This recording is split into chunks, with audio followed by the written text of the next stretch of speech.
Bien le bonjour les amis. Aujourd'hui, je voudrais vous faire partager un peu une expérience sur le PAD, ce qu'on appelle le prêt à diffuser. En gros, c'est la copie qui sort du DaVinci Resolve ou d'un tout autre logiciel d'étalonnage et qui sera rendue au client. Voilà, alors ça peut être à la fois une chaîne de télé, ça peut être à la fois pour partir dans les salles de cinéma. Alors, justement, pour le cinéma, je ferai une petite parenthèse parce que c'est un autre processus que je vous expliquerai après. Mais tout ce qui va dans les chaînes de diffusion, télévision et autres, sont généralement des fichiers numériques. Et ce fichier numérique va être forcément un export d'un logiciel de finishing.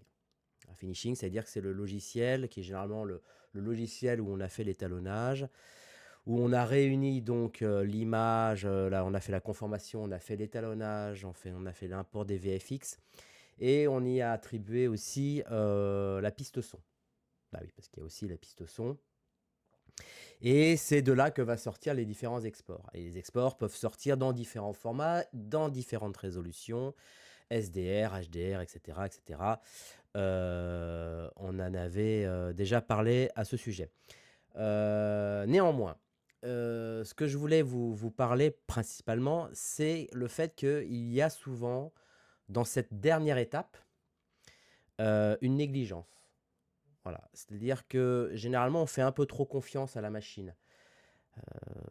Et ce qu'on oublie de faire, généralement, c'est une vérification du PAD.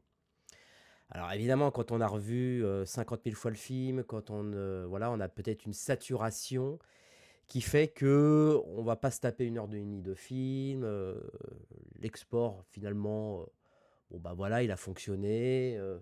Ou alors on va regarder vite fait si c'est bon, etc. Alors, bien souvent, c'est une erreur parce que il y a, plus qu'on le croit, des coquilles, des petites couilles dans le potage, comme on dit, qui peuvent arriver sur le film. Alors, je vais vous raconter une expérience que j'ai vécue il y a quelques années sur un film.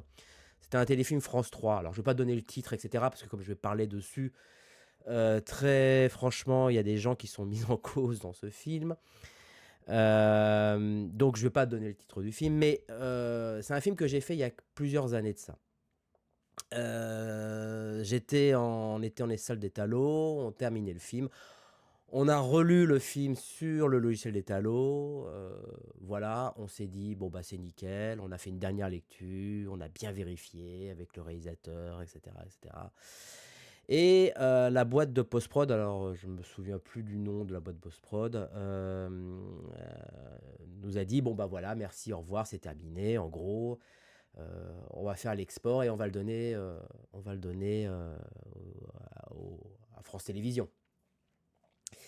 Bref, on repart, tout content, etc. Et ce qui se passe généralement quand un téléfilm France 3 est diffusé, c'est qu'il est d'abord diffusé en Belgique, sur la chaîne RTBF, qui est souvent qui est un coproducteur de téléfilms. Donc il est diffusé généralement sur la RTBF.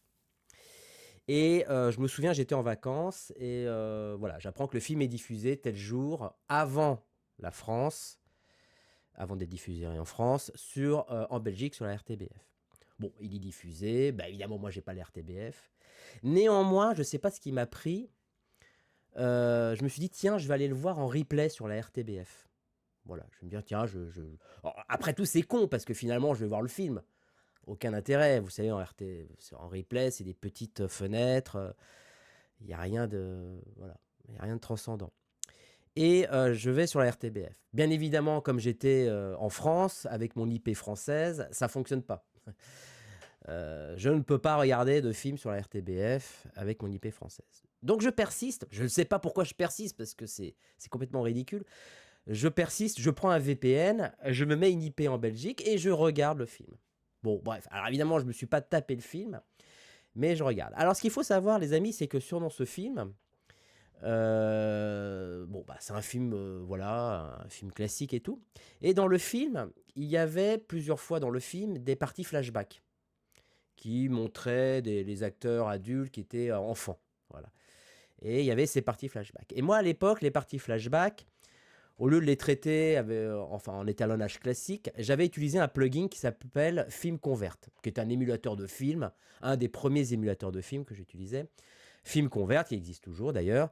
Et j'avais mis un genre du grain Super 16, j'avais mis un étalonnage un peu rétro, etc., etc. Et donc toutes les parties flashback étaient, étaient donc avec ce plugin. Voilà, ça fonctionnait très bien, il y avait un grand contraste avec le reste de l'étalonnage qui était plutôt froid, j'avais fait le flashback plutôt chaud. Non, ça fonctionne, franchement les amis, ça fonctionnait très très très bien. Et je regarde à la RTBF comme ça, vite fait, donc je mets une IP belge, je regarde le film, vite fait, bien fait, en passant sur la timeline, le curseur, et je tombe sur les parties flashback. Et là, je me dis, mais qu'est-ce qui se passe? Je comprends pas. En fait, toutes les parties flashback étaient en log. C'est-à-dire qu'on avait le film qui était étalonné, et toutes les parties flashback, c'était du log. Mais je me suis dit, c'est pas du tout ça, c'était pas du tout ce qui était prévu. Enfin, en tout cas, c'était pas du tout ce que j'avais demandé de faire, et c'est pas du tout ce que j'avais regardé à la lecture du PAD. Et donc je regarde, il y avait au moins, je sais plus moi, 4-5 parties flashback comme ça. Et je regarde et toutes les parties de flashback sont en log. Donc tout gris, complètement désaturé, voilà, sans contraste, sans blanc, sans noir, sans rien, tout flat. Bref, vous connaissez le log. Et purée, je vois ça. Et la première chose que je fais, c'est que j'appelle le réalisateur. J'appelle le réalisateur et j'ai dit: attends, il y a un problème. Je viens de regarder à tout hasard sur la RTBF, ça a été diffusé la veille. C'est en replay sur la RTBF. Il y a un gros souci sur les parties flashback, tout est en log. Et là, c'est d'un seul coup, c'est le branle-bas de combat. La personne chargée de la post-production est avertie. Et là, je ne sais pas pourquoi. Comme quoi, les relations humaines dans ce métier sont parfois très bizarres, quoi. Il y a des choses quand même qui se passent qui sont relativement bizarres.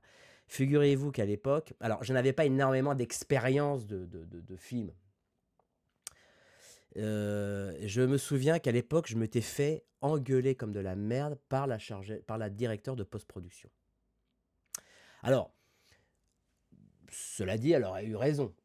C'est là où je vais en finir après dans cette vidéo. Elle aurait eu raison. Mais je me suis fait engueuler comme du poisson pourri parce que en fait, je m'étais alarmé. Bah oui, je m'alarme parce que la diffusion française était prévue peut-être quelques semaines plus tard. Bref, ça a fini en pugilat, cette histoire. Et en fait, donc on revient, on repasse en post-production, on appelle le prestataire de post-production, qui est un prestataire vraiment sérieux, rien à dire là-dessus. Et en fait, on demande des explications, quoi. Et en fait, l'explication que j'ai fini par comprendre, parce que je crois qu'eux-mêmes n'avaient pas d'explication à ce sujet. Ils avaient dit que bah non, tout allait bien. En fait, l'explication, quand je suis revenu sur la machine, je suis rentré de vacances, on est retourné sur la machine. L'explication, c'est qu'ils avaient fait ils avaient exporté le film, pas sur la machine où on l'avait étalonné, sur une autre machine. C'est-à-dire qu'en gros, ils avaient exporté le projet DaVinci, ils l'avaient réimporté sur une autre machine et ils avaient fait l'export. Peut-être pour libérer la machine, ou parce que la machine n'était pas disponible. Ils ont ouvert le projet, qui était certainement un projet en réseau, comme dans tous les prestataires de post-production. Ils avaient ouvert le projet sur une autre machine, qui était certainement une machine qui était dédiée à l'export. Alors, ils avaient très certainement importé la lutte, parce que je me rappelle à l'époque, j'utilisais une lutte qui permettait de convertir du log en Rec 709. C'était un téléfilm qui était tourné en Alexa Mini. Et en fait, comme ils n'avaient pas installé Film Convert sur l'autre machine, automatiquement le plugin était absent. Et comme c'était le seul plugin qui agissait directement sur le fichier log, il n'y avait rien. C'était du log. Ça, c'est l'explication que j'ai fini par comprendre. Et donc, on a dû faire l'export, on a tout vérifié, on a refait un export et on avait même vérifié en DCP. Je ne sais pas pourquoi en DCP, parce que c'était un téléfilm. Bref, on a expiré. Tout ça pour vous dire, les amis, que ce qui est important, c'est de relire sa copie. Et non pas sur non pas avant les exports qui sont faits sur DaVinci, parce que vous voyez que parfois la coquille peut se mettre vraiment au dernier moment, c'est-à-dire au moment de l'export, mais de relire le fichier qui a été exporté. Je pense que ça serait aujourd'hui, d'ailleurs aujourd'hui, là il y a un film que j'ai fait qui sort le 1er octobre au cinéma, et j'ai demandé explicitement même si ça coûte de l'argent, de regarder le film, regarder le DCP. Alors, parce que je fais une petite parenthèse sur les DCP, quand on filme des films au cinéma, le problème c'est que les DCP, on ne peut pas les vérifier ni chez soi, ni chez le prestataire. On est obligé de le vérifier dans une salle de cinéma, ce qui forcément a un coût, parce qu'il faut louer une salle de cinéma.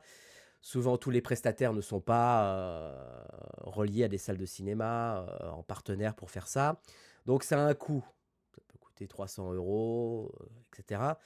Donc, généralement, les prods sont un peu friands et se disent bah, non, il n'y a pas nécessairement le besoin de le faire. Et j'ai insisté pour le faire parce qu'il est primordial que quel que soit le fichier, l'export qu'on va rendre, la copie, hein, voilà, la copie qu'on rend, doit être lue dans les conditions de diffusion. C'est-à-dire que si c'est un DCP, de le voir dans une salle de cinéma, si c'est un téléfilm, de le voir sur un écran de télévision, bref, de vérifier le PAD, afin d'être sûr et de certifier qu'il n'y a aucun souci. Voilà. Et c'est quelque chose que généralement on fait peu, qu'on fait pas ou qu'on fait négligemment, et que bien souvent, vous voyez, tout peut arriver. Des problèmes de changement d'espace colorimétrique, les problèmes voyez, de plugins qui sont pas mis, etc. Bref, il est ultra important, et je sais qu'à chaque fois, il y a toujours, alors bien souvent on les voit avant, mais finalement, en post-production, et ça, vous ne me direz pas le contraire, les amis, il y a toujours des problèmes. Toujours un problème qui se glisse, une négligence humaine qui fait que d'un seul coup, on n'a plus du tout le film. Donc voilà, c'était un peu la réflexion que je voulais vous faire aujourd'hui, l'expérience que je voulais vous partager. Alors bien évidemment, le téléfilm, quand il a été rediffusé sur France 3, eh bien, il y avait bien le plugin, il y avait tout, on avait tout bien vérifié. Et en fait, je crois que ça m'a servi de leçon, parce que finalement, aujourd'hui, je ne fais confiance en rien, en personne et à aucune machine. Et je tiens à vérifier maintenant tous les exports, d'où qu'ils viennent, de vérifier les exports sur le point de vue image, quitte à me faire passer parfois pour un chieur. Mais c'est vrai que la responsabilité du chef-op va jusqu'à là. Finalement, la personne responsable qui aurait dû être le prestataire de post-production, qui a eu une négligence, finalement, le responsable, de toute façon, c'est moi. Voilà. C'est-à-dire qu'à un moment donné, s'il y a un chef-op en Belgique qui a regardé le téléfilm et qui s'est dit « Putain, mais dis donc, les flashbacks en log, c'est osé, quoi ». Voilà, il va pas se poser la question de se dire « Ah bah là, il y a un plugin qui a sauté », ou vous voyez, il va dire « Ah bah c'est le chef-op qui a fait ça, drôle de goût, pourquoi pas, ouais, bon ». Voilà. C'était mon partage que je voulais vous faire aujourd'hui. Voilà, merci d'avoir regardé cette vidéo jusqu'ici, et je vous dis à très bientôt. Merci, ciao.